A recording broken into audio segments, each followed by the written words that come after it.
अस्सलाम वालेकुम। Welcome to the western school of accountancy. और आज हम स्टार्ट करने जा रहे हैं अपना नेक्स्ट चैप्टर। चैप्टर 3 है cost classification and cost coding. ठीक है। अब कॉस्ट क्लासिफिकेशन एक बड़ा इंपॉर्टेंट एरिया, एक मेजर एरिया है जहाँ से आपका जो M1 का एग्ज़ाम है वो बहुत ज़्यादा टेस्ट होता है। ठीक है। एग्जामिनर फेवरेट एरिया है। तो इसको स्टार्ट करते हैं। सबसे पहले तो बात कर लेते हैं कॉस्ट के। वर्ड जो कॉस्ट है उसका क्या मतलब होता है। ठीक है। वर्ड कॉस्ट जो है उसका मतलब उर्दू में अगर मैं बताऊं तो होता है खर्चा।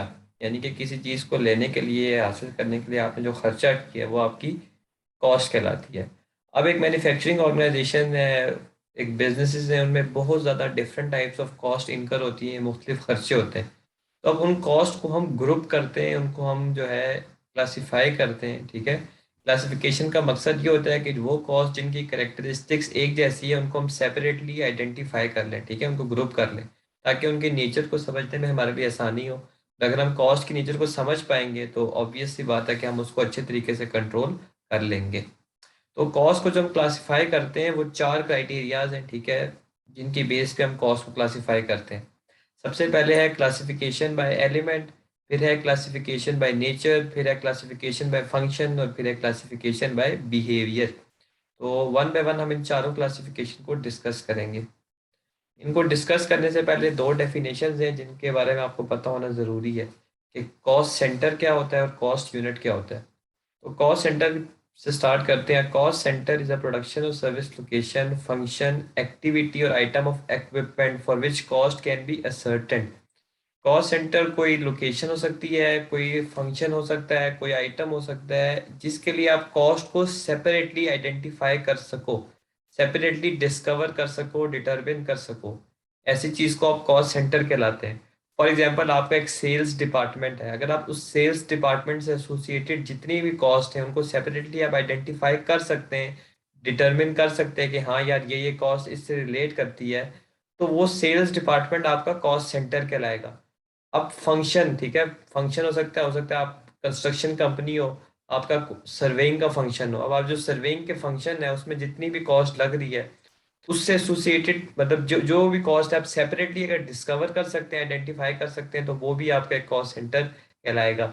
एक मशीन, एक मशीन लगी हुई है, एक प्लांट लगा हुआ है आपकी ऑर्गेनाइजेशन में, एक मशीन है। ठीक है। उस मशीन से एसोसिएटेड जितनी भी कॉस्ट है, उसकी मेंटेनेंस कॉस्ट होगी, इलेक्ट्रिसिटी कॉस्ट होगी, जो भी कॉस्ट हुई, आप अगर सेपरेटली डिस्कवर कर सकते हो कि यार हाँ यार ये इसी से एसोसिएटेड है, तो वो मशीन भी आपका कॉस्ट सेंटर कहलाएगी। एक प्रोजेक्ट है, प्रोजेक्ट में आप काम कर रहे हैं, उस प्रोजेक्ट से रिलेटेड जितनी भी कॉस्ट है अगर आप उनको सेपरेटली डिस्कवर कर सकते हो तो वो प्रोजेक्ट भी आपका एक कॉस्ट सेंटर कहलाएगा। तो कॉस्ट सेंटर कोई लोकेशन हो सकती है, कोई फंक्शन हो सकता है, कोई काम हो सकता है। ठीक है। कोई आइटम ऑफ इक्विपमेंट भी हो सकता है जिसके लिए आप सेपरेटली कॉस्ट को डिस्कवर कर सको। इसके बाद है cost unit. Cost unit is a unit of product और service in relation to which cost are ascertain. यानी कि जिस तरह हर चीज़ को मेजर करने के लिए यूनिट्स होते हैं, ठीक है, डिस्टेंस को मेजर करने के लिए यूनिट होता है, वेट को मेजर करने के लिए यूनिट होता है, ऐसे ही कॉस्ट को मेजर करने के लिए डिफरेंट यूनिट्स होते हैं। उस यूनिट्स को आप कॉस्ट यूनिट कहते हो। ठीक है। फॉर एग्जाम्पल अगर एक होटल है और होटल वालों ने अपना कोई कॉस्ट यूनिट बनाना है, अगर उन्होंने यूनिट वाइज मेजरमेंट करनी है कि हमें कितनी कॉस्ट पड़ी है, तो वो एक रूम को कंसिडर कर सकते हैं कि यार हमें एक होटल के रूम पे कितनी कॉस्ट पड़ती है। अगर एक ट्यूशन प्रोवाइडर है, एक एजुकेशन इंस्टीट्यूट है, वो एक कोर्स के हिसाब से देख सकती है कि यार एक सब्जेक्ट को पढ़ाने में मुझे कितना खर्चा पड़ रहा है, तो वो उसके लिए कॉस्ट यूनिट हो सकता है। पेंट मैन्युफैक्चरर्स के लिए एक litre of paint cost unit हो सकता है। एक हॉस्पिटल है, हॉस्पिटल चेक कर सकता है कि यार पर पेशेंट पर नाइट मुझे क्या कॉस्ट पड़ रही है। ठीक है। वो मतलब कि पर बेड भी देख सकता है कि यार एक बेड पे जो मेरा पेशेंट है उससे मुझे एसोसिएटेड कितनी कॉस्ट है। ठीक है। इस तरह डिफरेंट ऑर्गेनाइजेशंस हैं, हर ऑर्गेनाइजेशन का सेपरेट कॉस्ट यूनिट होता है। एक ट्रैवलिंग कंपनी है, ठीक है, एक बस, ठीक है, एक बस ट्रैवलर्स हैं, वो ट्रैवलिंग जो करते हैं, वो उन्होंने अगर अपनी कॉस्ट यूनिट आइडेंटिफाई करना है तो वो देख सकते हैं कि यार पैसेंजर, एक पर पैसेंजर कितनी कॉस्ट पड़ी है, या पर पैसेंजर पर किलोमीटर कितनी कॉस्ट पड़ी है, या सिर्फ पर किलोमीटर कितनी कॉस्ट पड़ी है। ऐसे डिफरेंट जो ऑर्गेनाइजेशंस होती हैं, डिफरेंट इंडस्ट्रीज होती हैं, उनके लिए सेपरेट कॉस्ट यूनिट्स होते हैं। ठीक है। अब इसके बाद चलते हैं क्लासिफिकेशन पे। तो सबसे पहला जो क्राइटेरिया था वो था क्लासिफिकेशन बाय एलिमेंट। तो बाय एलिमेंट कॉस्ट जो है वो तीन टाइप्स की होती है। एक होती है मटेरियल कॉस्ट, एक होती है लेबर कॉस्ट और एक होती है एक्सपेंस। मटेरियल कॉस्ट से मुराद हर वो कॉस्ट जो कि आप लगाते हैं मटेरियल खरीदने के लिए, ठीक है, उसको आप मटेरियल कॉस्ट कहते हैं, ठीक है। हर वो कॉस्ट जो कि आप इनकर करते हैं फॉर परचेजिंग मटेरियल, ठीक है, प्रोडक्शन एक्टिविटी और नॉन प्रोडक्शन एक्टिविटी, उसके लिए अगर आप कोई चीज़ खरीद रहे हैं, कोई मटेरियल खरीद रहे हैं, तो वो आपकी मटेरियल कॉस्ट कहलाएगी। फॉर एग्जांपल, आपने यूनिट्स बनाने के लिए रॉ मटेरियल खरीद लिया, आपने कंपोनेंट्स खरीद लिए, आपने पार्ट्स खरीद लिए, इनकी जो कॉस्ट है वो मटेरियल कॉस्ट कहलाएगी। उसके बाद आती है लेबर कॉस्ट। हर वो कॉस्ट जो आप अपने इम्प्लॉयज से के हिसाब से इनकर करते हैं, हर वो कॉस्ट जो कि आप अपने इम्प्लॉयज पे इनकर करते हैं, वो आपकी लेबर कॉस्ट कहलाती है, ठीक है। इम्प्लॉयज का मतलब होता है स्टाफ। तो स्टाफ से एसोसिएटेड जो कॉस्ट है, आपकी जितनी भी कॉस्ट है, वो लेबर कॉस्ट कहलाएगी। स्टाफ से एसोसिएटेड जितनी भी कॉस्ट है वो लेबर कॉस्ट कहलाएगी। सबसे कॉमन एग्जांपल है इसकी सैलरी के, जो आपने स्टाफ रखा हो तो उसको आप सैलरी देते हो, तो सैलरी जो है वो आपके लिए लेबर कॉस्ट है, ठीक है। और थर्ड है एक्सपेंसेस। हर वो कॉस्ट जिसको ना आप मटेरियल कह सकते हो, जिसको ना आप लेबर कह सकते हो, तो ऐसी हर कॉस्ट को आप एक्सपेंस कहोगे। फॉर एग्जाम्पल रेंट, अब एक रेंट है, रेंट को आप ये नहीं कह सकते कि मटेरियल कॉस्ट है, ना रेंट को आप लेबर कॉस्ट कह सकते हो, तो ये आपका एक्सपेंस होगा। टेलीफोन के बिल्स, आपकी पावर की कॉस्ट, इंश्योरेंस की कॉस्ट, इलेक्ट्रिसिटी बिल्स, ठीक है। तो ये सारी जितनी भी कॉस्ट है, इनको ना आप मटेरियल कह सकते हो ना लेबर कह सकते हो। तो हर वो कॉस्ट जिसको ना आप मटेरियल में क्लासिफाई कर सको ना लेबर में, वो आपका एक्सपेंस कहलाएगी। इसके बाद आती है classification by nature. By nature जो कॉस्ट है वो दो तरह की होती है, एक होती है डायरेक्ट कॉस्ट, दूसरी होती है इनडायरेक्ट कॉस्ट। डायरेक्ट कॉस्ट का मतलब होता है हर वो कॉस्ट जो कि आप स्पेसिफिकली एक कॉस्ट सेंटर या कॉस्ट यूनिट पे आइडेंटिफाई कर सकते हो, एक फिनिश यूनिट पे, एक प्रोडक्ट पे आप ट्रेस कर सकते हो कि यार हाँ ये कॉस्ट इस पे लगी होगी, वो कॉस्ट जो है आपकी डायरेक्ट कॉस्ट कहलाती है, ठीक है। डायरेक्ट कॉस्ट की थ्री टाइप्स होती हैं, direct material, direct labour, direct expense. अब मटेरियल कॉस्ट मैंने आपको बताया था कि हर वो कॉस्ट जो कि आप मटेरियल खरीदने के लिए इनकर करते हो वो मटेरियल कॉस्ट कहलाती है। डायरेक्ट मटेरियल से मुराद के वो मटेरियल की कॉस्ट जो कि आप डायरेक्टली आइडेंटिफाई कर सकते हो, एक प्रोडक्ट को देख के बता सकते हो कि यार इसमें ये मटेरियल लगा हुआ है, तो वैसी कॉस्ट जो है वो डायरेक्ट मटेरियल कहलाएगी। Material used in making and selling a products, product को बनाने में जो मटेरियल इस्तेमाल होता है वो आपका डायरेक्ट मटेरियल कहलाता है। जैसे एक शर्ट है, ठीक है, अब एक शर्ट है, अब आप जैसे शर्ट पे जो क्लोथ लगा हुआ है, कपड़ा लगा हुआ है, वो एक मटेरियल है। और क्योंकि आप शर्ट को देख के डायरेक्टली बता सकते हो कि यार हाँ इस पे कपड़ा लगा हुआ है, तो ये डायरेक्ट मटेरियल कहलाएगा, ठीक है। एक आपका आपकी एक वुडन चेयर है, ठीक है। अब वुडन चेयर है, अब वुडन चेयर वुड से बनी हुई है, और वुड क्या होगा, आपका मटेरियल होगा। अब आप उस लकड़ी की चेयर को देख के इजीली आइडेंटिफाई कर सकते हो यार इस पे वुड लगी हुई है, तो वुड आपका डायरेक्ट मटेरियल होगा। तो ऐसी जो चीज़ें जो आप डायरेक्टली एक चीज़ को देख के ट्रेस कर सकते हो, आइडेंटिफाई कर सकते हो, तो वो आपका डायरेक्ट मटेरियल कहलाएगी। इसके बाद आती है डायरेक्ट लेबर। अब लेबर कॉस्ट मैंने आपसे कहा था कि हर वो कॉस्ट जो कि आप अपने एम्प्लॉय या स्टाफ से पे खर्च करते हो वो लेबर कॉस्ट कहलाती है। डायरेक्ट लेबर से मुराद हर वो लेबर कॉस्ट जो कि आप उन स्टाफ पे खर्च करते हो जो कि प्रोडक्शन में डायरेक्टली इन्वॉल्व है, यानी कि वो लेबर कॉस्ट जो कि प्रोडक्शन में डायरेक्टली इन्वॉल्व लोग हैं, उन पे जो लेबर कॉस्ट कंपनी बेयर करती है वो डायरेक्ट लेबर कहलाती है। फॉर एग्जांपल, एक शर्ट है, शर्ट को टेलर बना रहा है, और टेलर को जो भी आप सैलरी वगैरह दे रहे हो वो आपका डायरेक्ट लेबर कहलाएगी। एक वुडन चेयर है, उसको एक कारपेंटर बना रहा है, ठीक है, तो कारपेंटर जो है वो बेसिकली आपका डायरेक्ट लेबर कॉस्ट कहलाएगी, ठीक है। अब आप अगर सर्विस दे रहे हो, ठीक है, अगर आप फॉर एग्जांपल आपकी ट्रैवलिंग कंपनी है, आप जाहिर सी बात है बसेज होंगी, ड्राइवर्स होंगे। अब बस को चला रहा कौन है, ड्राइवर चला रहा है। तो ड्राइवर जो है वो डायरेक्टली इन्वॉल्व है ना उस काम करने में, ये मैं सर्विस इंडस्ट्रीज की बात कर रहा हूँ, तो उसकी जो कॉस्ट है वो डायरेक्ट लेबर कॉस्ट होगी। तो ऐसे वो लेबर जो कि डायरेक्टली काम कर रहे हैं, ठीक है, डायरेक्टली काम करने में इन्वॉल्व हैं, उनसे एसोसिएटेड जितनी भी कॉस्ट है वो डायरेक्ट लेबर कॉस्ट कहलाएगी। और लास्ट में आता है एक्सपेंसेस। अब एक्सपेंसेस मैंने आपसे कहा था कि वो कॉस्ट जिसको ना आप लेबर कह सकते हो ना मटेरियल, वो एक्सपेंस कहलाएगी। तो पहले तो आपने आइडेंटिफाई करना है कि क्या वो एक्सपेंस है या नहीं, ठीक है। डायरेक्ट एक्सपेंस से मुराद हर वो एक्सपेंस जो आपने सिर्फ और सिर्फ उसी चीज के लिए किया हो, ठीक है, सिर्फ और सिर्फ स्पेसिफिकली उसी पर्पस के लिए किया हो, तो वैसा एक्सपेंस आपका डायरेक्ट एक्सपेंस कहलाएगा। फॉर एग्जाम्पल, एक शर्ट है, शर्ट में आपने किसी डिजाइनर का डिजाइन कॉपी किया हुआ है, तो आजकल अगर कॉपीराइट्स क्लेम होता है, रॉयल्टी आपको पे करनी पड़ती है। तो शर्ट की जो रॉयल्टी की कॉस्ट है रॉयल्टी का मतलब ये होता है कि जो आप डिजाइनर का डिजाइन यूज कर रहे हो, आप उसको पर पीस जो है ना, उसको आप कॉस्ट देते हो कि यार ये तुम्हारा डिजाइन यूज करने की कॉस्ट है, वैसी कॉस्ट को आप रॉयल्टी कहते हो। अब रॉयल्टी को ना मटेरियल कह सकते हैं ना लेबर कह सकते हैं, तो वो आपका डायरेक्ट एक्सपेंस कहलाएगी। ठीक है, तो रॉयल्टी जो है वो आपका डायरेक्ट एक्सपेंस एक एग्जांपल है। अब आपको एक जॉब करनी है, ठीक है, आपको एक जॉब करनी है, आप इलेक्ट्रिशियन है बेसिकली, आप उस जॉब के लिए आपने टूल्स हायर किए हैं। ठीक है, टूल्स हायर किए, हायरिंग एक तरह से रेंट होती है कि आपने किसी से चीज़ ली और बदले में आप उसको पैसे दे रहे हो। ठीक है, और वो चीज़ इस्तेमाल करके आप उसको वापस कर दोगे। तो एक जॉब को करने के लिए आपने टूल्स हायर किए हैं। ठीक है, अब क्योंकि ये जो हायरिंग की कॉस्ट है, हायरिंग की मैं बात कर रहा हूँ, ये ना मटेरियल कॉस्ट है ना लेबर कॉस्ट है, तो ये एक्सपेंस होगी।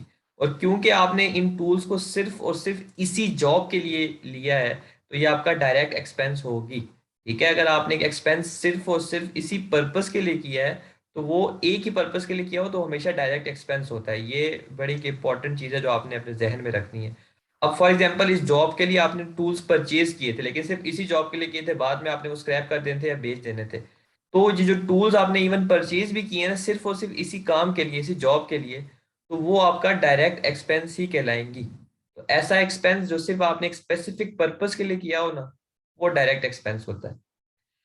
इसके ऑपोजिट इनडायरेक्ट कॉस्ट है, cost which can't be directly identified in specific cost unit और कॉस्ट सेंटर। बिल्कुल डायरेक्ट कॉस्ट के ऑपोजिट है कि हर वो कॉस्ट जिसको आप स्पेसिफिकली या डायरेक्टली नहीं बता सकते कि यार ये इस चीज में इन्वॉल्व है, तो वो इनडायरेक्ट कॉस्ट होगी। जैसे डायरेक्ट कॉस्ट थ्री तीन तरह की थी, वैसे इनडायरेक्ट कॉस्ट भी थ्री टाइप्स की है। सबसे पहले आता है इनडायरेक्ट मटेरियल।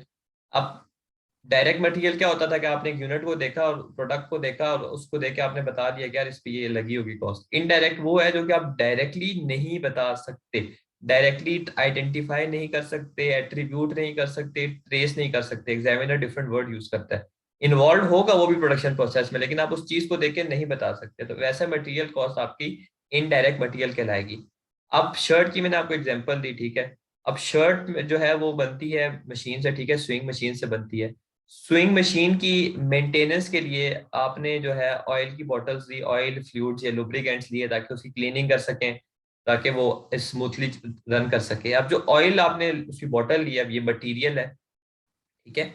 लेकिन जब आप एक शॉप पे जाते हैं, जब आप एक शर्ट को देखते हैं, तो आप ये नहीं कहते कि यार इस शर्ट पे ऑयल की इतनी कॉस्ट लगी हुई है। आप ट्रेस नहीं कर सकते ना कि यार इसमें ऑयल की इन्वॉल्वमेंट होगी। तो ऐसी कॉस्ट जो कि लगी तो होती है लेकिन आप डायरेक्टली ट्रेस नहीं कर सकते, वो इनडायरेक्ट कहलाती है। और क्योंकि ये एक मटीरियल है, तो ये इनडायरेक्ट मटीरियल कहलाएगा। इसी तरह इनडायरेक्ट लेबर है। लेबर कॉस्ट मैंने आपको बताया था कि ऑर्गेनाइजेशन में जो स्टाफ है, जो एम्प्लॉयज हैं, उनसे एसोसिएटेड जितनी भी कॉस्ट है उसको आप लेबर कॉस्ट कहते हो। अब ऑर्गेनाइजेशन का वो स्टाफ, ठीक है, जो प्रोडक्शन में तो डायरेक्टली इन्वॉल्व नहीं है, ठीक है, लेकिन जो प्रोडक्शन वर्कर्स को असिस्टेंस दे रहा है, उनकी मदद कर रहा है, उनको हेल्प कर रहा है, वो स्टाफ की जो कॉस्ट है वो इनडायरेक्ट लेबर कॉस्ट कहलाएगी। इसकी एग्जांपल है मैनेजर्स, सुपरवाइजर्स। ठीक है, अब मैनेजर्स जो होते हैं या सुपरवाइजर्स होते हैं, वो खुद तो प्रोडक्शन नहीं कर रहे होते हैं ना, वो तो सुपरवाइज कर रहे होते हैं। तो इस तरह का जो लेबर है उसकी कॉस्ट इनडायरेक्ट लेबर कहलाती है। ठीक है, तो labour cost, direct labour cost क्या होती है, जो कि उन लोगों की कॉस्ट जो कि प्रोडक्शन या सर्विसेज में डायरेक्टली इन्वॉल्व है, डायरेक्टली वो काम करके दे रहे हैं।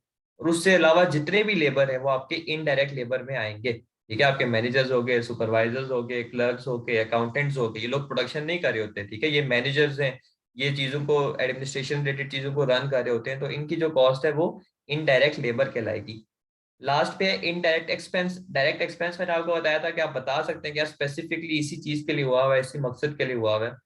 इसके ऑपोजिट है इनडायरेक्ट एक्सपेंस, जो कि एक स्पेसिफिक पर्पस के लिए नहीं होता, वो ओवरऑल होता है। ठीक है, इसीलिए आप उसको प्रोडक्शन पे डायरेक्टली चार्ज नहीं कर सकते, डायरेक्टली उसकी कॉस्ट को सारी को प्रोडक्शन में नहीं चार्ज कर सकते। मिसाल के तौर पर एक रेंट है। अब रेंट की कॉस्ट आपकी 10,000 है। अब ये जो रेंट है, ये क्योंकि ना ये मटेरियल है ना लेबर, तो ये आपका एक्सपेंस होगा। अब ये रेंट जो है ये ओवरऑल होता है, फैक्ट्री में डिफरेंट डिपार्टमेंट्स होते हैं, ठीक है, डिफरेंट डिपार्टमेंट में डिफरेंट प्रोडक्शन हो रही होती है, डिफरेंट काम हो रहे होते हैं। अब रेंट तो ओवरऑल है ना, तो वो एक ओवरऑल कॉस्ट है। अब हम ये तो नहीं बता सकते कि यार एक फैक्ट्री में शर्ट्स बनती हैं, उसमें कैंटीन डिपार्टमेंट होगा, उसमें मेंटेनेंस डिपार्टमेंट होगा, बाकी डिपार्टमेंट्स होंगे। अब क्या आप एक शर्ट को देख के बता सकते हैं कि यार इस पे रेंट की इतनी कॉस्ट लगी हुई है? नहीं बता सकते, डायरेक्टली ट्रेस नहीं कर सकते। इसीलिए इसको हम इनडायरेक्ट एक्सपेंस कहते हैं। पावर की कॉस्ट आपकी इनडायरेक्ट एक्सपेंस होती है, इंश्योरेंस की कॉस्ट आपकी इनडायरेक्ट एक्सपेंस होती है। ठीक है, इनको आप तो एक यूनिट को देख के नहीं बता सकते कि यार इस पे पावर की कितनी कॉस्ट लगी है, इंश्योरेंस की कितनी लगी है। उसके ऑपोजिट जो डायरेक्ट एक्सपेंस है, अब जैसे शर्ट की रॉयल्टी है, अब आपको पता है पर यूनिट में $4 रॉयल्टी दे रहा हूँ, तो आपको पता है कि यार इसमें रॉयल्टी की इतनी एक्सपेंस है, इतना एक्सपेंस हम लोग इसमें इसकी कॉस्ट में शामिल कर सकते हैं। लेकिन अब रेंट 10,000 है, और वो रेंट सिर्फ और सिर्फ प्रोडक्शन डिपार्टमेंट का तो नहीं है, नॉन प्रोडक्शन डिपार्टमेंट्स भी होंगे फैक्ट्री में, उनका भी तो है ना। तो आप एक यूनिट पे कितने रेंट की कॉस्ट आनी चाहिए डायरेक्टली नहीं बता सकते, इसीलिए ये चीज इनडायरेक्ट एक्सपेंस कहलाती है। अब जो डायरेक्ट कॉस्ट है, उसके सम को आप प्राइम कॉस्ट कहते हो, direct material plus direct labour plus direct expense आपका प्राइम कॉस्ट कहलाती है इनके सम को। जबकि इनडायरेक्ट कॉस्ट के सम को आप ओवरहेड्स कहते हैं, यानी कि indirect labour, indirect material plus indirect expense, इनको आप ओवरहेड्स कहते हैं। अब एक इंपॉर्टेंट पॉइंट है जो कि बड़ा जरूरी है, आपको पता होना जरूरी है, कि वो आइटम्स, ठीक है, वो चीजें जिनकी बजाते खुद खुद उनकी पर यूनिट कॉस्ट बहुत बहुत मिनिमल होती है, लो होती है, और उनको कंपनी बल्क में खरीद रही होती है, तो उनको आपने इनडायरेक्ट कॉस्ट ट्रीट करना है। मिसाल के तौर पर एक शर्ट है, अब शर्ट पे जो बटन्स लगे होते हैं, अब अगर मैं डायरेक्ट मटेरियल की डेफिनेशन पे जाऊं जो मैंने आपको बताई थी, तो बटन्स तो आप इजीली देख के बता सकते हो कि यार हाँ ये बटन शर्ट पे लगे हुए, तो ये तो डायरेक्ट कॉस्ट होनी चाहिए ना, डायरेक्ट मटेरियल होना चाहिए।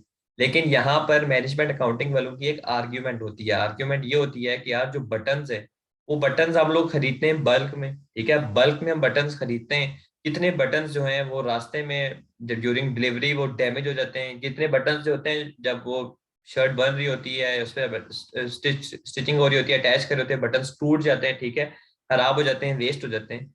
तो यही रीजन है कि हम डायरेक्टली नहीं बता सकते कि यार ये बटन जो 5 लगे हुए हैं, हाँ यही 5 बटन लगे हुए हैं, तो इनकी कॉस्ट में शर्ट में शामिल कर सकता हूँ, नहीं।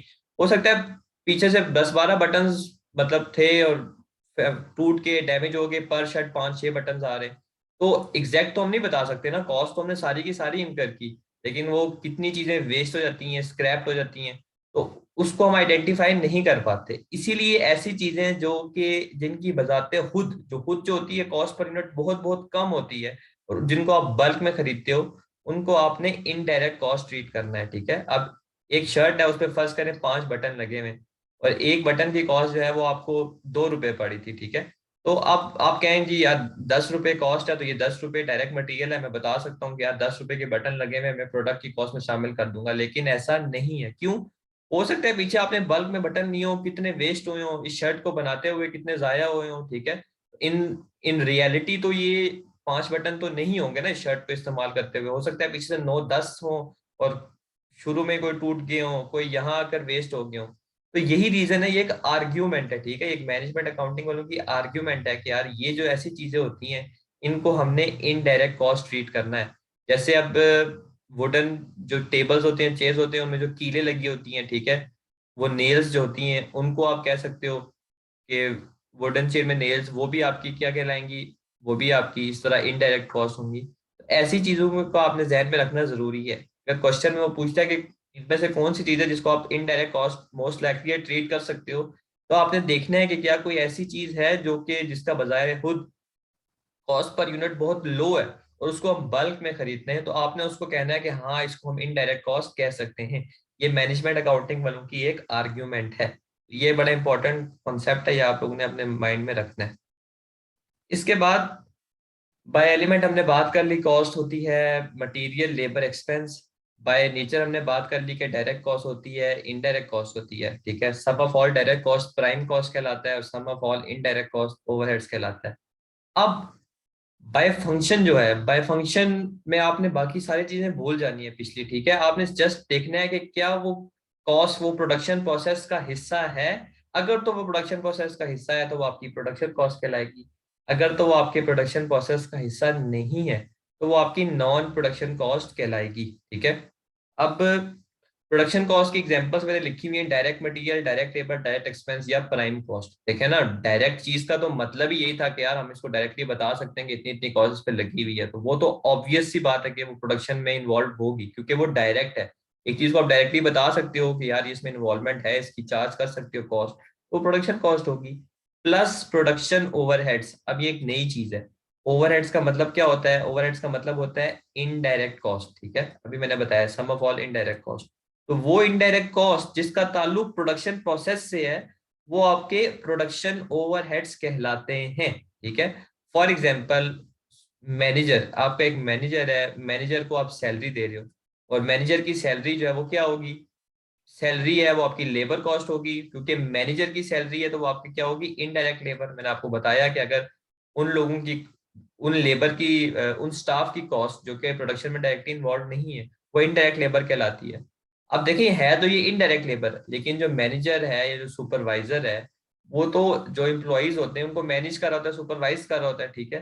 तो उनकी जो क्योंकि वो भी तो प्रोडक्शन प्रोसेस का हिस्सा है ना। फॉर एग्जाम्पल, एक सुपरवाइजर है, ठीक है। अब सुपरवाइजर जो है फैक्ट्री में टेलर्स काम कर रहे हैं, 100 टेलर्स काम कर रहे हैं, सुपरवाइजर उनको सुपरवाइज कर रहा है, देख रहा है।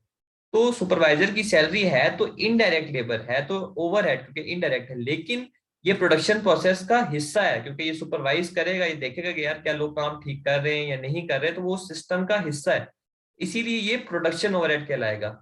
मैंने आपको शर्ट में एग्जांपल दी थी कि एक शर्ट है, शर्ट में जो है एक जो ऑयल यूज होता है उसकी मशीन की क्लीनिंग के लिए, वो इनडायरेक्ट मटेरियल है, ठीक है। लेकिन वो है तो प्रोडक्शन प्रोसेस का हिस्सा ना, वो ऑयल से क्लीनिंग होती है, फ्लूइड से क्लीनिंग होती है, मशीन साफ होते हैं, तभी तो मशीन एफिशिएंटली काम करती है। तो है तो ये इनडायरेक्ट कॉस्ट, लेकिन क्योंकि ये प्रोडक्शन प्रोसेस का हिस्सा है, तो ये आपका प्रोडक्शन ओवरहेड कहलाएगी। तो प्रोडक्शन कॉस्ट में दो चीजें आती हैं, एक आती है प्राइम कॉस्ट और दूसरी आती है प्रोडक्शन ओवरहेड्स। प्राइम कॉस्ट में तो सब डायरेक्ट कॉस्ट आ जाएंगी, और प्रोडक्शन ओवरहेड्स का मतलब है वो इनडायरेक्ट कॉस्ट जिनका ताल्लुक आपकी प्रोडक्शन से है। तो ये दो चीजें जो है ना, ये प्रोडक्शन कॉस्ट में आती हैं। अब प्रोडक्शन, अब एग्जाम में या इन एग्जाम के भी कई जगह पे आपके लिए वर्ड यूज हुआ होगा, फैक्ट्री कॉस्ट, ठीक है। तो फैक्ट्री कॉस्ट और प्रोडक्शन कॉस्ट एक ही होती है, ठीक है, क्योंकि फैक्ट्री में प्रोडक्शन हो रही होती है ना। तो फैक्ट्री में अगर प्रोडक्शन हो रही है तो फैक्ट्री में जो कॉस्ट होंगी सारी, चाहे वो डायरेक्ट हो या इनडायरेक्ट हो, वो तो प्रोडक्शन कॉस्ट ही होंगी ना।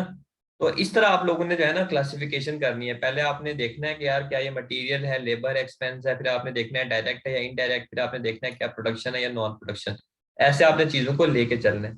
अब एक फैक्ट्री में सिक्योरिटी गार्ड है, सिक्योरिटी गार्ड की जो सैलरी होती है, तो क्योंकि सिक्योरिटी गार्ड जो है वो फैक्ट्री का है, और वो असिस्टेंस कर रहा है ना, मदद कर रहा है, जो अंदर लोग काम कर रहे हैं उनको सिक्योरिटी दे रहा है, तो वो भी तो उस सिस्टम का हिस्सा है, उस प्रोडक्शन प्रोसेस का, मतलब वो हिस्सा है। जो लोग प्रोडक्शन कर रहे हैं उनको वो सिक्योरिटी दे रहा है, तो उसकी भी जो कॉस्ट है, उसकी भी जो सैलरी है, वो है तो इनडायरेक्ट लेबर, लेकिन वो प्रोडक्शन ओवरहेड होगी, ठीक है।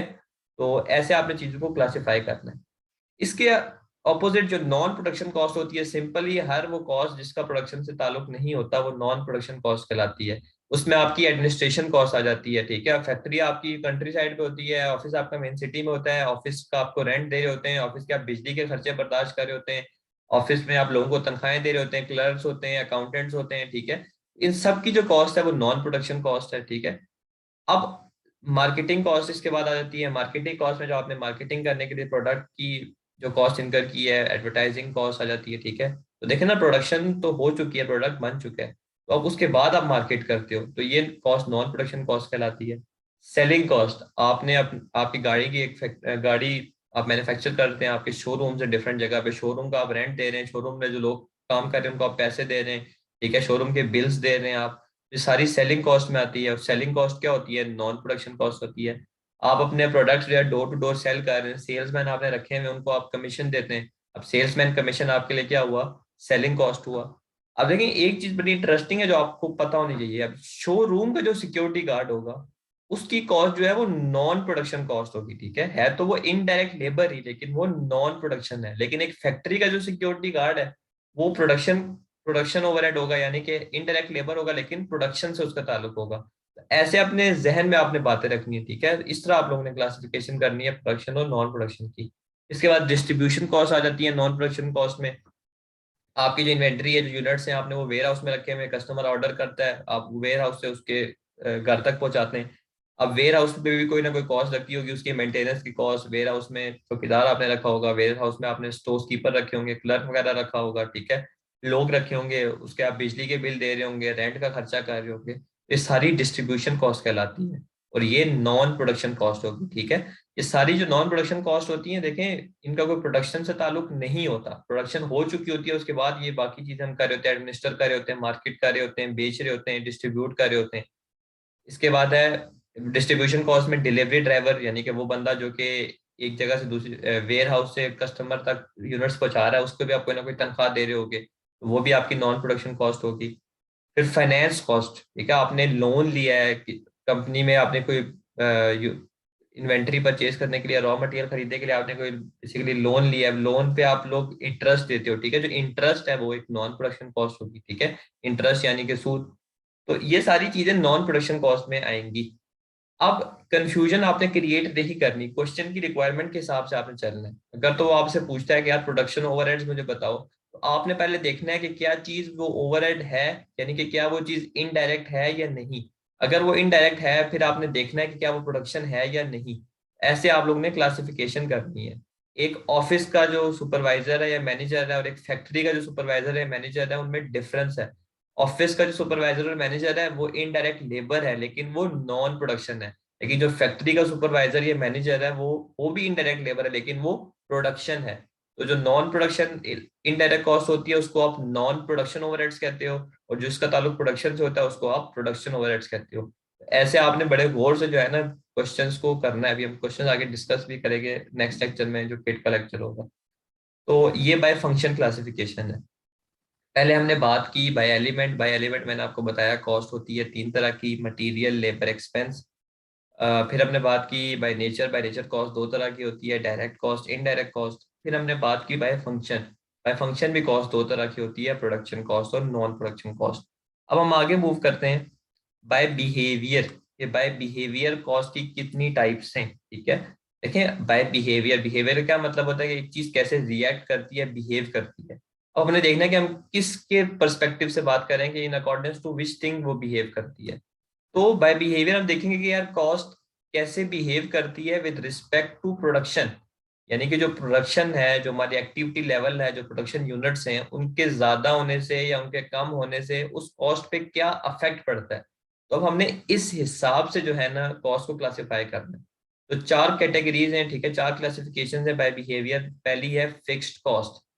फिक्स्ड कॉस्ट ऐसे जैसे आपको जैसे नाम से भी आपको जाहिर हो रहा है कि वो कॉस्ट जो कि फिक्स रहती है रिगार्डलेस ऑफ प्रोडक्शन। चाहे आपने कोई यूनिट ना बनाया हो, चाहे आपने 100 यूनिट बनाए हो, 150 यूनिट बनाए हो, उस कॉस्ट पे कोई इफेक्ट नहीं होगा। वैसी कॉस्ट आपकी फिक्स्ड कॉस्ट कहलाती है, ठीक है। उसकी बहुत ही सिंपल और बहुत ही कॉमन एग्जांपल है आपका रेंट, ठीक है। अब एक फैक्ट्री है, फैक्ट्री में आप रेंट दे रहे हैं $10,000।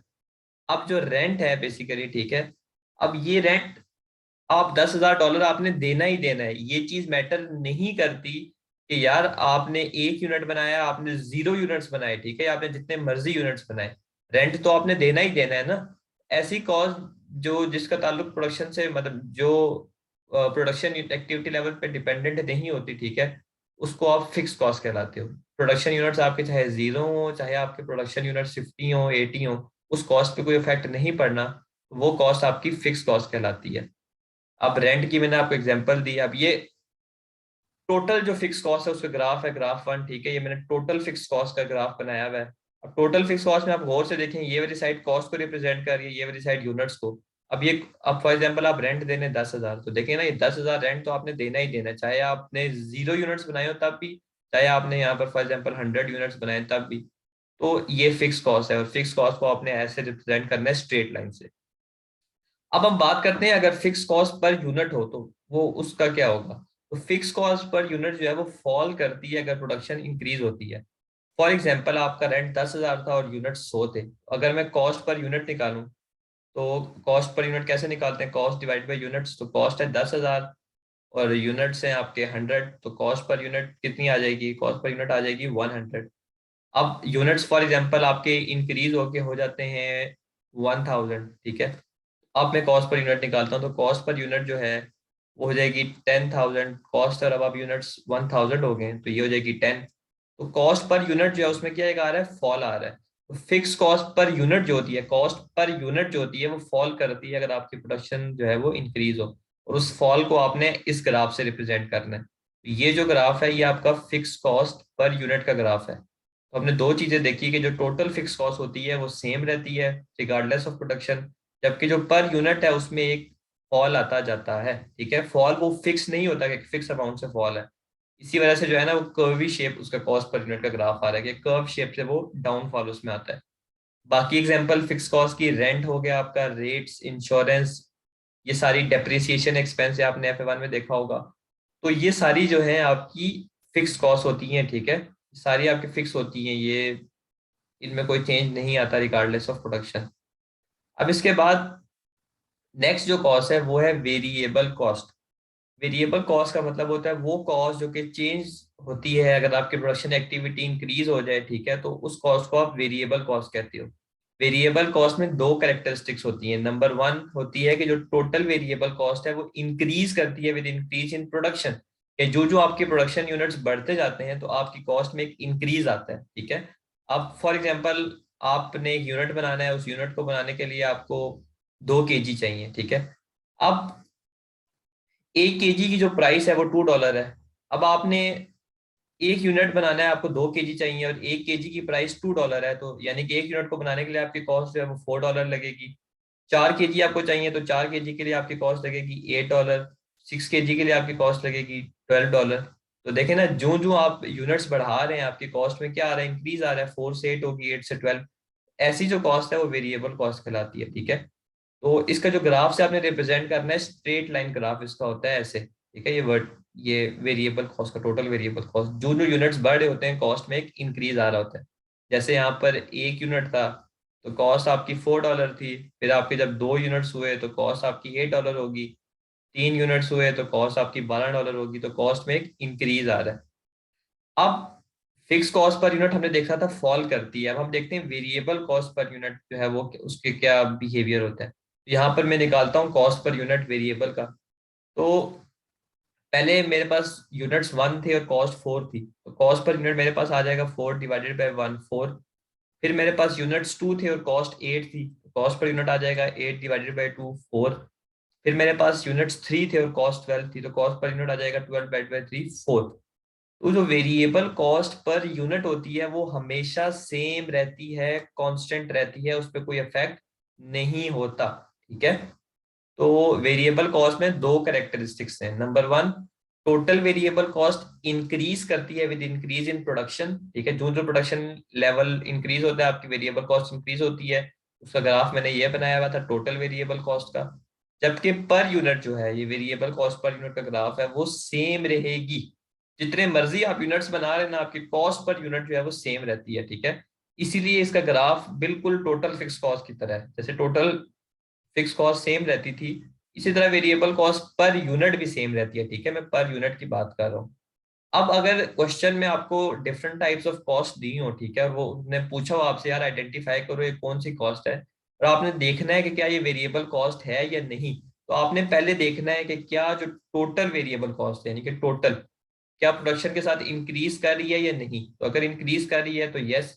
फिर आपने देखना है कि वेरिएबल कॉस्ट पर यूनिट क्या वो सेम है या नहीं, ठीक है। डिफरेंट एक्टिविटी लेवल्स आपको सवाल में दिए होंगे और डिफरेंट कॉस्ट उन पे दी होगी। आपने डिवाइड करके चेक करना है कि क्या कॉस्ट पर यूनिट सेम है या नहीं। अगर तो ये सेम है फिर ये वेरिएबल कॉस्ट होगी। दोनों कंडीशंस का सेटिस्फाई होना जरूरी है। Both conditions should be satisfied. तो दोनों कंडीशंस का सेटिस्फाई होना जरूरी है, ये बात आपने याद रखनी है वेरिएबल कॉस्ट के लिए, कि टोटल वेरिएबल कॉस्ट इंक्रीज कर रही हो विद प्रोडक्शन या एक्टिविटी लेवल या यूनिट्स, और पर यूनिट वो सेम हो। इसके बाद जो थर्ड टाइप ऑफ कॉस्ट है वो है सेमी वेरिएबल कॉस्ट। सेमी जैसे आपको नाम से पता चल रहा है हाफ, तो ऐसी कॉस्ट जो कि हाफ फिक्स हो और हाफ वेरिएबल हो, इसमें फिक्स और वेरिएबल एलिमेंट दोनों शामिल हो, वो आपकी सेमी वेरिएबल कॉस्ट कहलाती है, ठीक है।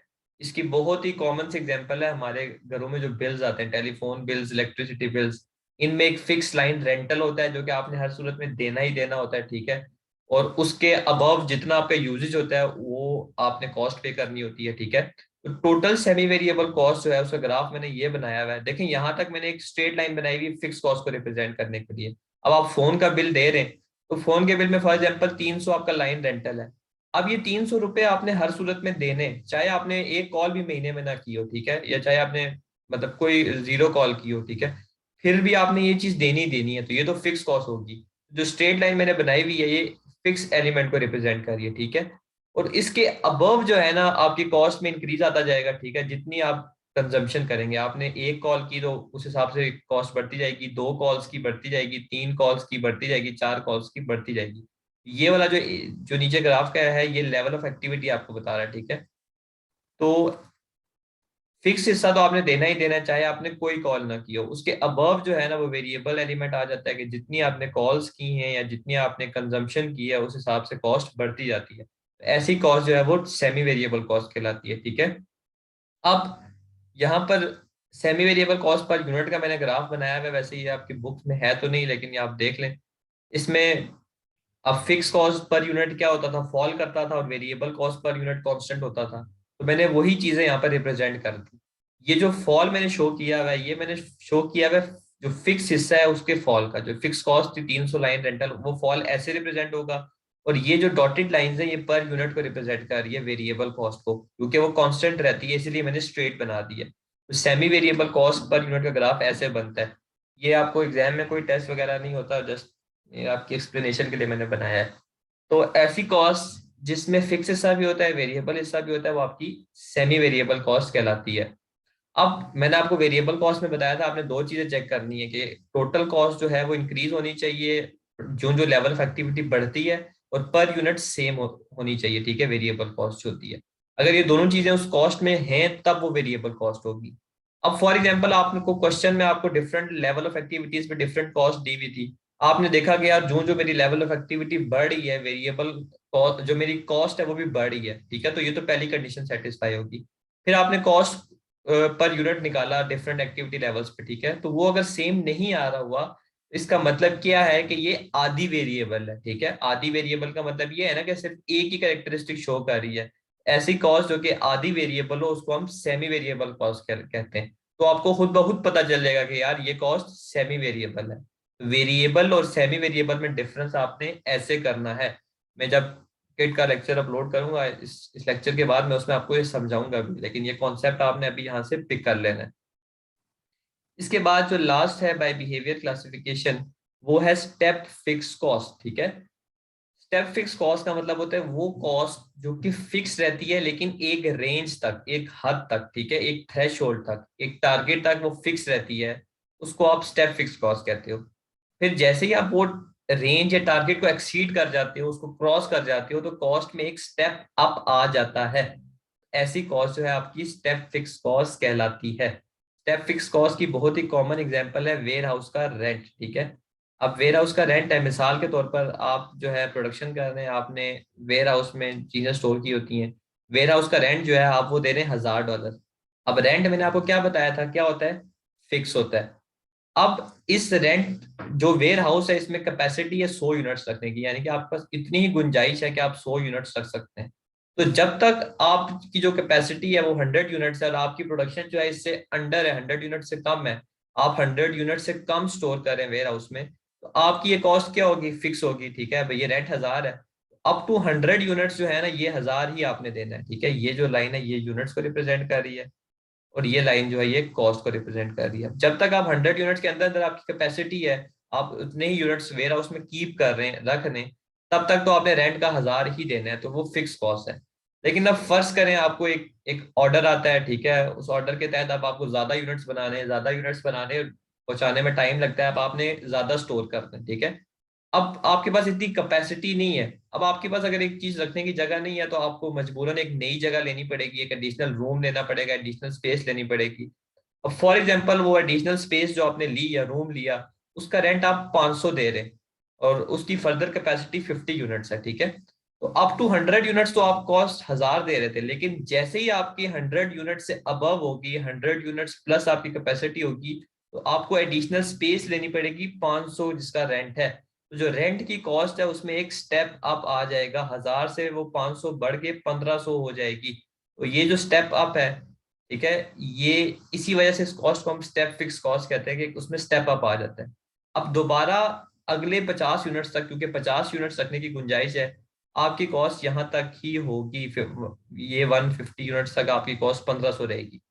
जब तक आप ये 100 यूनिट्स आप बना रहे हैं, 100 यूनिट्स रख रहे हैं वेयर हाउस में, तो आपको 1000 रुपया सिर्फ देना है रेंट का।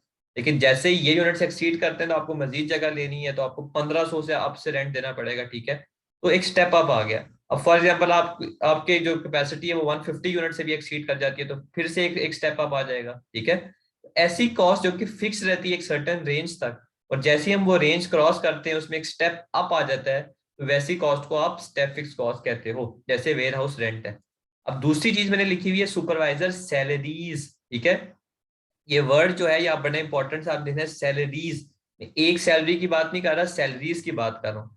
एक सुपरवाइजर जो है, एक सुपरवाइजर आपने रखा हुआ है फैक्ट्री में, उसको आप $1000 सैलरी दे रहे हो। अब सैलरी जो है वो फिक्स कॉस्ट होती है, ठीक है, वो मंथली होती है, फिक्स आप फिक्स होती है, ठीक है। अब ये सुपरवाइजर जो है ये 100 एम्प्लॉयज को सुपरवाइज कर रहा है, ठीक है। आपके ऑर्गेनाइजेशन में 100 एम्प्लॉयज है, उनको देख रहा है कि यार निगरानी कर रहा है, ठीक काम कर रहे हैं या नहीं कर रहे। अब आपको एक ऑर्डर आता है, आपने प्रोडक्शन यूनिट्स बढ़ाने हैं अपने, आपने अब एक कस्टमर के ऑर्डर को मीट करने के लिए आपने मजीद इंप्लॉयज रखे, ठीक है, मजीद लेबर रखा, मजीद मजदूर रखे। अब जैसे ही आपके इंप्लॉयज 100 से ज्यादा हो गए, फर्ज करें अब आपके इंप्लॉयज 50-60 से बढ़ गए, तो एम्प्लॉयज जैसे ही बढ़ेंगे आपको एक सेकंड सुपरवाइजर रखना पड़ेगा ना, क्योंकि ये तो नहीं देख सकता सबको। तो 100 एम्प्लॉयज से जैसे ही आपकी कैपेसिटी एक्सीड कर गई, आपको एक सेकंड सुपरवाइजर रखना पड़ेगा और उसको भी सैलरी देनी पड़ेगी। फर्ज करें उसको भी आप 1000 दे रहे हैं, तो अब देखें ना, ये अगर मैं ग्राफ बनाऊं तो यहाँ पर एक्टिविटी लेवल आता है, इस सिचुएशन में नंबर ऑफ एम्प्लॉयज है, तो ये कॉस्ट है। अब जब तक आपके 100 एम्प्लॉयज थे, आपका एक ही सुपरवाइजर था और उस सुपरवाइजर को आप $1000 दे रहे थे, तो ये तो फिक्स कॉस्ट हुई, यानी कि जब तक आपके एम्प्लॉयज 100 से अंडर है आपको एक ही सुपरवाइजर चाहिए। लेकिन जैसे ही आपके एम्प्लॉयज इससे एक्सीड कर जाते हैं तो कॉस्ट में एक स्टेप अप आ जाएगा।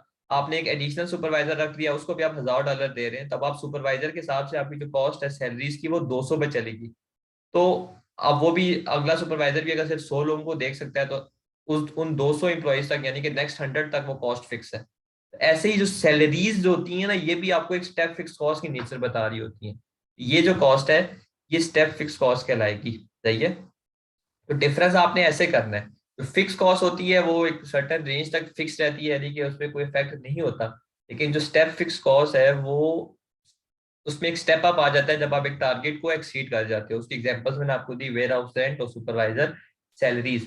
अब एक चीज बड़ी इंपॉर्टेंट है, आपने याद रखनी है कि कोई भी कॉस्ट जो होती है ना, वो मैं आपको जस्ट एक वैसे ही बता रहा हूँ, ये एडिशनल एडवांस लेवल की थोड़ी इंफॉर्मेशन है। कोई भी कॉस्ट लॉन्ग टर्म में कभी भी फिक्स नहीं हो सकती, ठीक है। कोई भी कॉस्ट लॉन्ग टर्म में कभी भी फिक्स नहीं हो सकती। इवन जो रेंट है जिसकी मैं बात कर रहा हूँ कि अब तक फिक्स है, तो रेंट भी जो है ना हर साल के बाद उसमें एक 10% इंक्रीज, 20% इंक्रीज आ जाता है, तो वो भी एक सर्टेन रेंज तक, ठीक है, एक साल तक की बेसिकली वो एक फिक्स कॉस्ट रहती है, उसमें कि इंक्रीज आ जाता है। एग्जाम में टेस्टेबल नहीं है, लेकिन जस्ट फॉर द नॉलेज मैं आपको बता रहा हूँ। रेंट अब आपको एग्जाम में अगर उसने दिया हुआ है तो आपने उसको फिक्स ही कहना है, ठीक है, अगर उसने स्पेसिफिकली मेंशन नहीं किया हुआ। तो ऐसे आपने चीजों को लेके चलना है, ठीक है। क्वेश्चन को देखना है गौर से, फिर आपने बताना है कि यार ये कॉस्ट क्या फिक्स है, वेरिएबल है, सेमी वेरिएबल है, या स्टेप फिक्स है। अब इसके बाद हम बात करते हैं कॉस्ट क्लासिफिकेशन पे, तो हमने डिस्कशन कर ली। जो नेक्स्ट चीज है वो है कॉस्ट कोडिंग, उस पर डिस्कस करते हैं।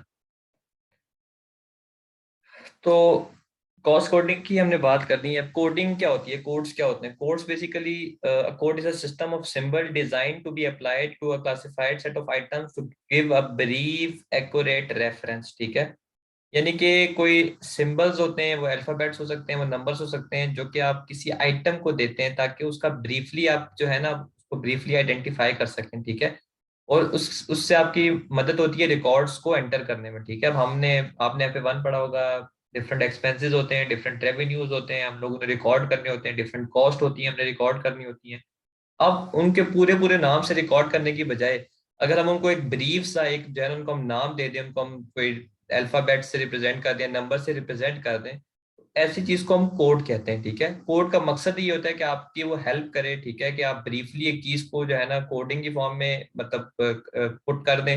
और आपको अगर आपको कोड को अंडरस्टैंड करना आता हो तो आप इजीली आइडेंटिफाई कर सकते हैं कि यार जो चीज मुझे चाहिए वो कौन सी वाली है, ठीक है। जैसे आप लोग मुख्तलिफ शॉप में भी जाते हैं, शू शॉप में जाते हैं, ठीक है, वहां पर डिफरेंट जो शूज होते हैं उन पे कोडिंग लगी होती है, तो जैसे ही आप कोई भी साइज का शूज मांगते हैं तो वो बंदा जो है वो नंबर्स के थ्रू ही पहचान जाता है।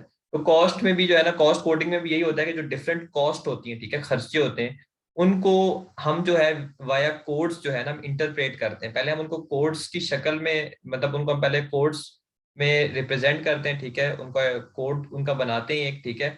और दूसरा फिर जो है ना हम उनको इंटरप्रेट करते हैं। अब आपको उन कोडिंग को अगर एक्सप्लेन करना आता हो तो फिर इजीली जो है ना आपके लिए आसानी हो सकती है। अब फॉर एग्जांपल एक मिसाल है आपके सामने कि एक मशीन है, ठीक है, आपकी एक मशीन है कंपनी में डिफरेंट मशीन है, एक मशीन है ग्रुप 7 की, ठीक है, उस मशीन को आपने कोड दे दिया 7 का, ठीक है। अब उस अब मशीन को आपने कोड दे दिया 7 का, अब मशीन से एसोसिएटेड जितनी भी कॉस्ट है ना, अब आप उसके आगे उसकी कोडिंग फर्दर बना देंगे, ठीक है। मशीन से एसोसिएटेड फॉर एग्जांपल अगर मशीन की आपने मेंटेनेंस कर रहे हैं, ठीक है, तो आपने मेंटेनेंस को मिसाल के तौर पर कोड दे दिया 02। मेंटेनेंस के लिए आगे फर्दर आपने लुब्रिकेंट लिया, कोई फ्लूइड लिया, फ्लूइड को आपने कोड दे दिया 04। ऐसे जो है ना आप खुद से कोडिंग जो है ना खुद से आप कोड्स क्रिएट करते हैं। अब हम जो है ना वन बाय वन देखते हैं कि कैसे कोड्स क्रिएट होते हैं। अब इसी एग्जांपल को कंटिन्यू करते हैं। सबसे पहले कोड क्रिएट करने का तरीका होता है जेनरिक कोड या फंक्शनल कोड, ठीक है। यानी कि हम जनरली देखते हैं कि यार जो कोड जो हम कर रहे हैं जिस कॉस्ट को, उसका ताल्लुक किस चीज से है। फॉर एग्जांपल आपने एक खर्चा किया मशीन पे, ठीक है, ग्रुप 7 की एक मशीन है और वो खर्चा क्या किया आपने, ऑयल का किया, ठीक है। तो अब मशीन को मैंने जैसे आपको ऊपर बताया कोड दे दिया आपने 07, उस पर आपने जो एक्सपेंस इनकर किया है वो ऑयल का किया है। अब आपने क्योंकि ऑयल की मैंने आपको बात बताई थी कि जो हम ऑयल यूज करते हैं क्लीनिंग ऑफ मशीन के लिए वो हमारा इनडायरेक्ट मटेरियल होता है। और इनडायरेक्ट मटेरियल को आपने अगर कोड किया है 23 के नाम से जैसा कि इन्होंने किया है, तो 0723 जब आप अपनी बुक्स में देखेंगे, रिकॉर्ड्स में देखेंगे, तो आपको समझ आ जाएगी कि यार ये जो कॉस्ट है ये इनडायरेक्ट मटेरियल की कॉस्ट है जो कि हमने मशीन पे लगाई है ग्रुप 7 की। तो 0723 से जो है ना आपको इजीली आप आइडेंटिफाई कर लेंगे, ठीक है। अब एक रिकॉर्ड्स में आपके लिखा होगा जी expense for the machine group 7 for the oil, ठीक है। तो indirect material expense for the machine group 7 of the oil, अब वो लिखने की बजाय बुक्स में अगर आप सिर्फ और सिर्फ 0723 लिख दें तो आपका एक ब्रीफ रिप्रेजेंटेशन होगी ना और आपके अंडरस्टैंडिंग भी के लिए भी आसान हो जाएगा। तो जेनेरिक जो कोड्स होते हैं उनको हम ऐसे शेप अप करते हैं। अब एक और इन्होंने एग्जांपल दिया कि आपने खर्चा किया कैंटीन पे, ठीक है। अब कैंटीन को आपने कोड दे दिया 16 का, और खर्चा आपने क्या किया, आपने फूड परचेजेस की पीस की, ठीक है, फ्रोजन पीस आपने खरीदे, फूड परचेज किए। अब जो आप परचेजेस करते हो कैंटीन को, उनको आपने कोड दे दिया 02। तो 1602 से आपको फौरन पता चल जाएगा कि यार ये जो हमने जो 1602 है ये हमें बता रहा है कि यार कैंटीन में जो फूड परचेज हमने किया है ना उसका खर्चा है। तो ये एक जेनरिक कोड है, ठीक है। जेनरिक कोड का मतलब होता है जनरली हम कोडिंग कैसे करते हैं, उसको शेप अप कैसे करते हैं। अब दूसरा मेथड होता है कोडिंग को शेप अप करने का, वो होता है स्पेसिफिक कोड्स। स्पेसिफिक वर्ड आपको बता रहा है, स्पेसिफिक का मतलब होता है आखिर तक, ठीक है, स्पेसिफिकली। तो जो स्पेसिफिक कोड्स होते हैं आपको स्पेसिफिक बताता है नेचर कोड्स की, जो स्पेसिफिकली आपको बताता है कि जो कोड हमने किया है वो किस चीज का है, ठीक है। टू द एंड वो आइडेंटिफाई करता है आइटम ऑफ कॉस्ट को, ठीक है। टू द एंड हम कोडिंग करेंगे, मैं आपको एग्जांपल समझाता हूँ। अब ऑयल मशीन ग्रुप 7 में जो हमने खर्चा किया 07 जो था, और डायरेक्ट मटेरियल 23 था, ठीक है। हमने जनरल कोड में बात की कि हम जनरल इंफॉर्मेशन उस कोड से रिलेटेड बताते हैं। अब स्पेसिफिक कोड में आप आगे ये भी बताओगे जो आपने इनडायरेक्ट मटेरियल इस्तेमाल किया है वो ऑयल था, ठीक है। अब ऑयल को आपने 04 से कोड कर दिया, तो 072304 आपको ये बता रहा है कि आपने मशीन ग्रुप 7 पे इनडायरेक्ट मटेरियल लगाया है और वो इनडायरेक्ट मटेरियल जो लगाया है वो ऑयल है, तो उस खर्चे को ये 072304 रिप्रेजेंट कर रहा है। इसी तरह जो कैंटीन की परचेजेस थी, कैंटीन को आपने कोड किया था 16, और 02 से आपने फूड परचेज को कोड किया था 1602 का मतलब ये है कि हमने कैंटीन के लिए कोई फूड परचेजेस किए हैं। अब आपने फ्रोजन पीस को भी आगे कोड कर दिया, ठीक है, कि 19। अब आपने कैंटीन के लिए मुख्तलिफ चीजें परचेज करते होंगे, उनमें से एक चीज फ्रोजन पीस थी, उसने आपको आपने उसको कोड कर दिया 19। ऐसे 160219 आपको टू द एंड बता रहा है कि खर्चा जो है वो किस टाइप का था, ठीक है, टू द एंड ट्रेस कर रहा है। जबकि जो जेनरिक होता था, जो जेनरिक या फंक्शनल होता था, वो आपको ओवरऑल एक जनरल बताता था कि यार ये खर्चा ये है, टू द एंड ट्रेस नहीं करता था आइटम ऑफ कॉस्ट को। तो ये डिफरेंस होता है स्पेसिफिक और जेनरिक कोड्स में, ठीक है। देखें स्पेसिफिक कोड जो है 160219 अब आपको बता रहा है कि आपने कैंटीन में फूड परचेजेस का खर्चा किया है और वो खर्चा जो है फ्रोजन पीस को खरीदने का किया है, ठीक है। तो पीस को भी कोड कर रहा है, जबकि ऊपर में हम फ्रोजन पीस को आखिरी जो कॉस्ट आइटम है उसको कोड नहीं करते थे जेनरिक कोड्स में। ये दो डिफरेंट बेसिकली जो है कोड्स हैं, ठीक है। कोड्स को शेप अप करने के तरीके हैं, ठीक है। अब कोडिंग का कोई देखें कोई सेट नहीं होता कि यार आपने इस ऑर्गेनाइजेशन में ये कोड करना है, इस ऑर्गेनाइजेशन में ये कोड करना है। वो ऑर्गेनाइजेशन की मर्जी होती है कि वो किस हिसाब से चीजों को कोड करती है। अब डिफरेंट कोडिंग की टाइप्स हैं उनके बारे में बात करते हैं, ठीक है। तो सबसे पहली तो है सीक्वेंशियल कोड, सबसे बेसिक टाइप ऑफ कोड है, ठीक है। ये आपने सीक्वेंस में चीजों को कोड करना है, ठीक है। अब आपकी ऑर्गेनाइजेशन में डिफरेंट टाइप्स ऑफ कॉस्ट लगती हैं, डिफरेंट टाइप्स ऑफ एक्सपेंसेस लगते हैं। अब एग्जांपल इन्होंने दी हुई है कि फॉर एग्जांपल जो आपके मोटर एक्सपेंसेस हैं उनको आपने कोड कर दिया 001, ठीक है। आपका जो बिजली का खर्चा है उसको आपने कोड कर दिया 002, आपकी पावर का खर्चा है उसको आपने कोड कर दिया 003, आपकी इंश्योरेंस का खर्चा है उसको आपने कोड कर दिया 004। ऐसे आप जो है ना 999 तक 3 डिजिट्स के सिक्वेंशियल कोड बना सकते हैं। सीक्वेंशियल कोड बहुत बेसिक होता है, इसका मतलब होता है कि आप एक सीक्वेंस को फॉलो कर रहे हो, ठीक है।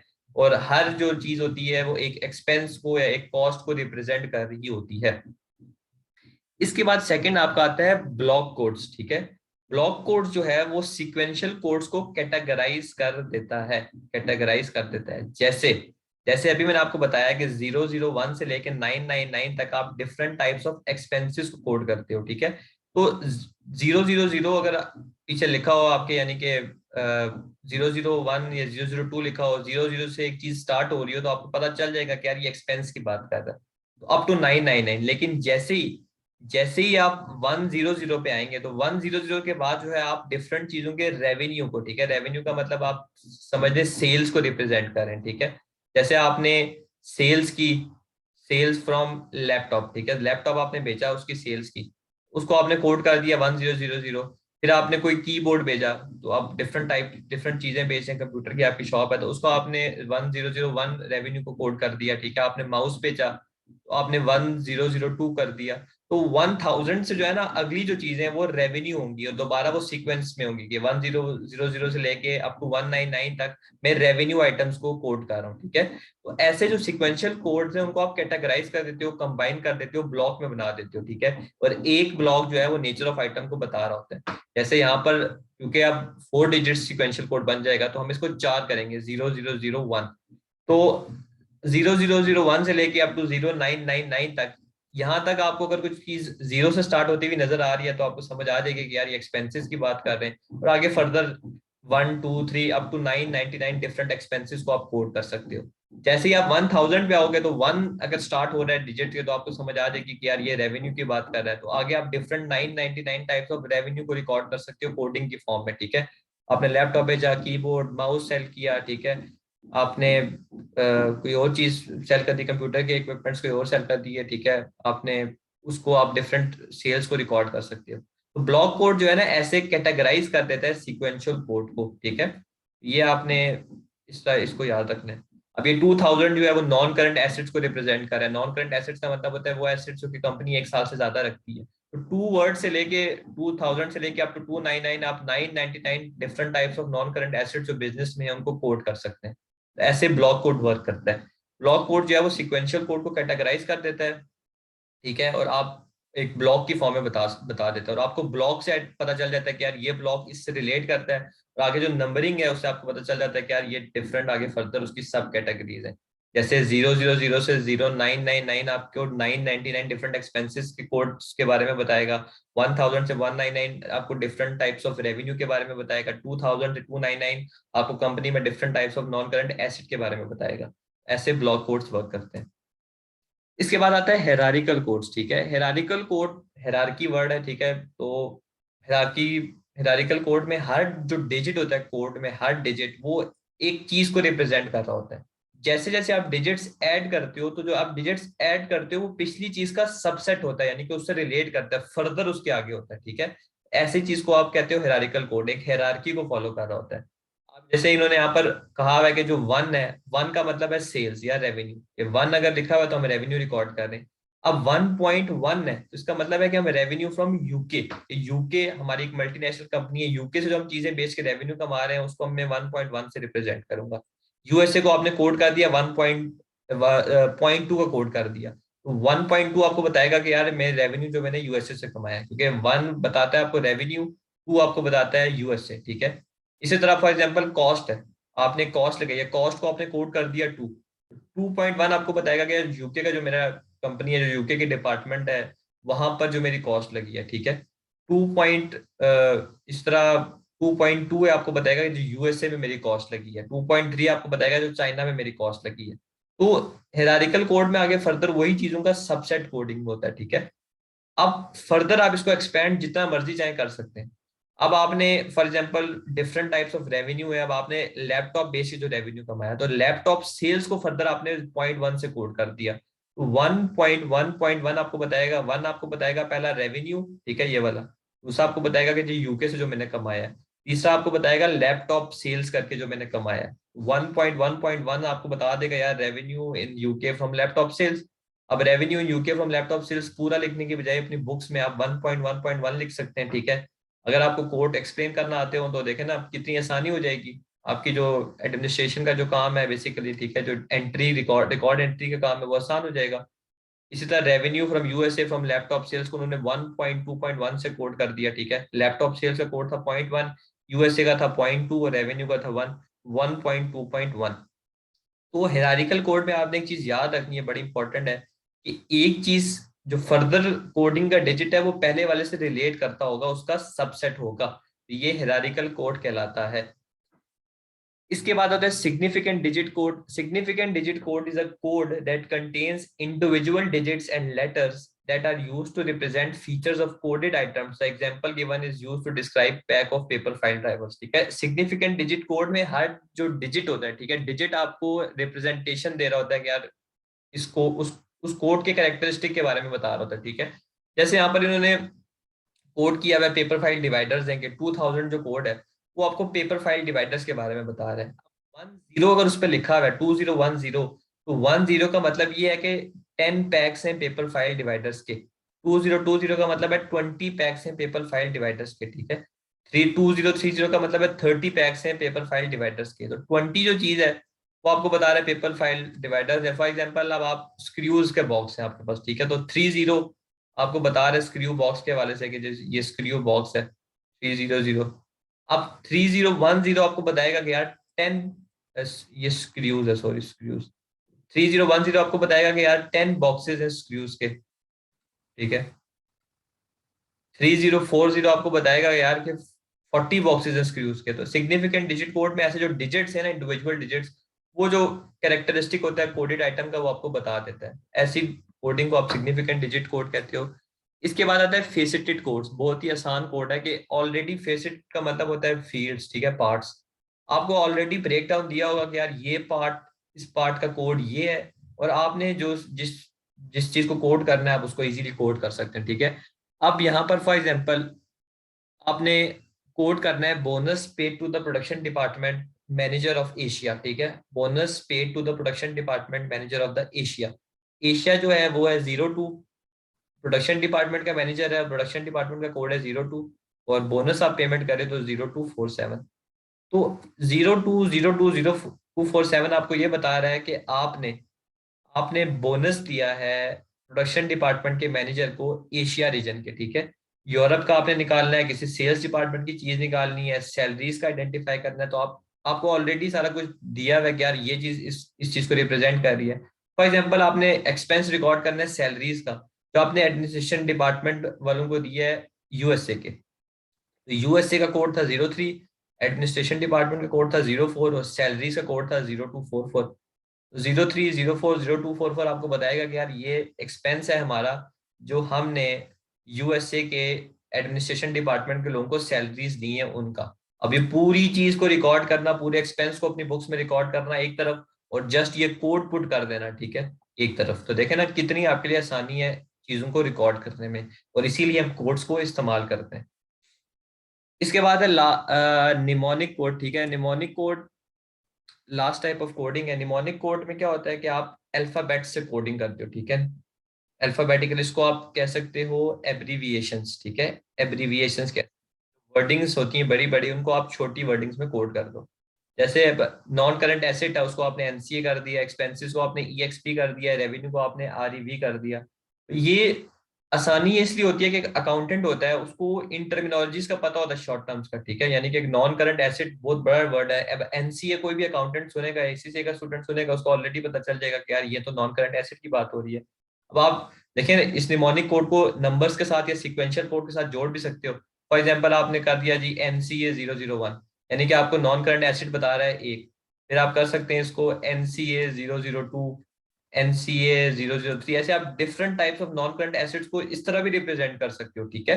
कोडिंग का मैंने आपको शुरू में बताया था कि कोई फिक्स रूल नहीं होता कि यार हाँ ये फिक्स रूल है, उसको आपने फॉलो करना है। ये कंपनी पे डिपेंड करता है कि उनको क्या चीज़ आसानी होती है उसमें। तो निमोनिक कोड्स में हम एब्रीविएशंस यूज करते हैं, ठीक है, एब्रीविएशंस के थ्रू हम कोडिंग करते हैं।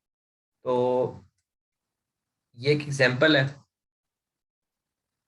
वो कह रहा है द और उसने ऑर्डर ऑफ कोडिंग आपको बताया कि पहले आपने साइट करना है, फिर एक्सपेंस को कोड करना है, फिर फंक्शन को। The invoice for the York site for the travel cost incurred by sales representative. Invoice for the York site travel cost by sales representative. Code का ऑर्डर भी आप उसने आपका ऑर्डर भी बताया हुआ है। साइट यॉर्क साइट है, 300 आ जाएगा। लगी ट्रेवल कॉस्ट है, 500 आ जाएगा। और सेल्स रिप्रेजेंटेटिव ने लगाई है तो 60 आ जाएगा। ऑप्शन बी हो जाएगा, ठीक है। तो ये देखें ना, आसानी से था। इसमें आपको फेसिटेड कोड्स था, ये आपको ऑलरेडी बताया बता कि यार ये कोड्स इस इंफॉर्मेशन को रिप्रेजेंट कर रहा है, तो आपको जो उसने रिक्वायरमेंट पूछी हुई थी उस हिसाब से आपने कोडिंग कर दी। तो ये डिफरेंट टाइप्स ऑफ कोड हैं, आसान से कोड है, इनको एक दफा खुद भी देख लीजिएगा, ठीक है, ये आपको इजीली समझ आ जाएंगे। अब ये था हमारा कॉस्ट क्लासिफिकेशन और कॉस्ट कोडिंग का लेक्चर, ठीक है। अब ये हमारा फिनिश हो चुका है। अब नेक्स्ट जो वीडियो आएगी इंशाल्लाह, उसमें हम कॉस्ट क्लासिफिकेशन और कॉस्ट कोडिंग की जो एग्जाम किट है वो हम डिस्कस करेंगे। टिल देन, अल्लाह हाफिज।